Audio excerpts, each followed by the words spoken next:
Advantages of performance profiling would be if you had a bad game, then it wouldn't be really realistic to how you actually are. So like, if you made a bad pass to someone, well, not a bad pass, but you made a pass, but the player didn't get to it in time, and that would be unrealistic to your pass completion. Really, it's not like realistic. So that's the negatives of that.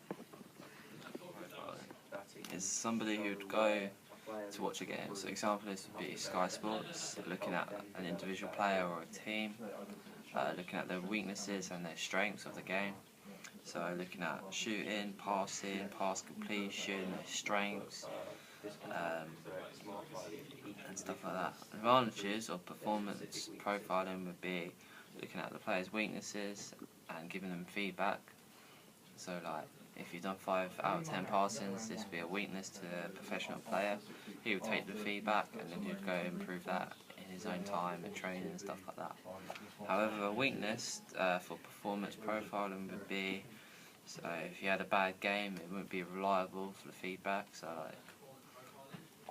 like, you had a really bad game, but you're actually a really good player.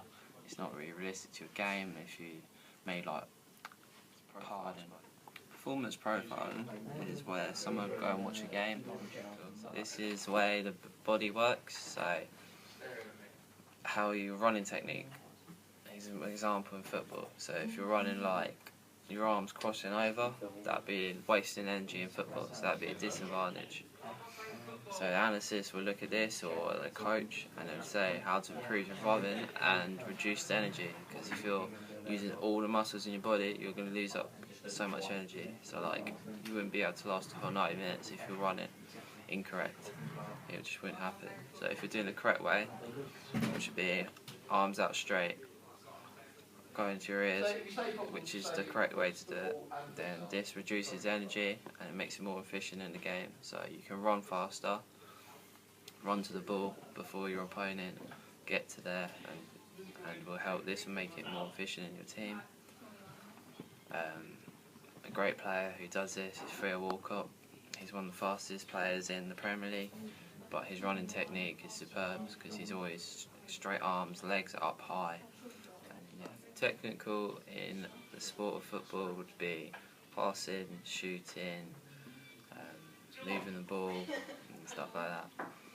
Advantages of using technical in the analysis would be how many passes have they got in the game. So analysis would look at that, saying he's done 5 passes out of 7 he's made, or he's had 8 shots out of the 10. Then the player would go back and look at it. He'll see the negatives, so like disadvantages of his game. So if he had like bad shooting, he'll be working on the shooting.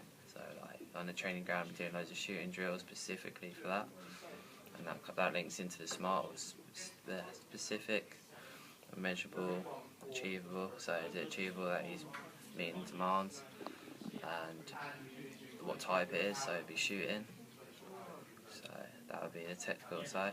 A great player that's good at technical would be like Xavi and Iniesta. They're both quality at their passing, but they didn't just do it from just turning up and doing it. They trained so hard, and they train like every day, just on their passing alone. So it's to do mentally, so it's all down into the brain really. So like confidence. So if you're not going in confidence in the game and you're feeling like down or something, your performance might drop. The ways to boost your morale would be like winning results or having a positive output. So motivation can help confidence in psychological. In football, if you're stressed before a game, you could be very reckless. So like bad challenges, or your head's not in the game, you don't know what you're doing. So that would be a negative into the game or psychological. An advantage would be having a good head. So you're very positive on the game, your encouragement, you know where you're going to go. If you go down, you know like you can go up, so you're like, yeah, I can do this, positive. A great example of a player that does this is Ryan Giggs. He had to do pressure for 20 years of his career, and he dealt with it really well in a professional manner. The ways you can monitor this is by like seeing your stress level, so like your pulse rate going up too much, or relaxing. The ways you can relax is by doing yoga and just chilling on yourself, or like with friends and stuff, like having a calm environment. That is a way you can improve that. Tactical is having a great knowledge of the game. So an example of this would be knowing all the rules of the sport, like football, knowing what a throw-in is, what a free kick is. Another example of tactical is being tactically aware. You're aware of your positions in the game. Another example of tactical would be a formation. Example of a formation in football is 4-4-2, 3-5-2. Advantages of this would be in analysis. So, like if they're putting out a 3-5-2, then you might put 4-4-2 to be more defensive, but getting that attacking needs to score. Disadvantages of tactical could be playing the 3-5-2 because you're only left with 3 at the back. Even though it's more attacking, you're leaving that great space on the wings. To monitor tactical, you can try different formations, or you can analyse it on the TV. So like see where every player is like standing, and if they're in the wrong position, work it out on the training ground. So like set drills could be like having a grid and you're not allowed to move out that grid, or move into another grid to get that tactical awareness. Example of a good player who does great tactical awareness is Paul Scholes.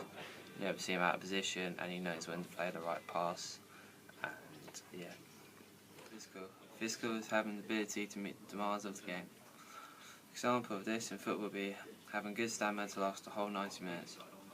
Physical is usually to do with the body, so like you're running, you're sprinting, strength, endurance, all that links into football, and you have to have this in football because everything in football is physical. So kicking the ball, running, pass player, shoulder barging player.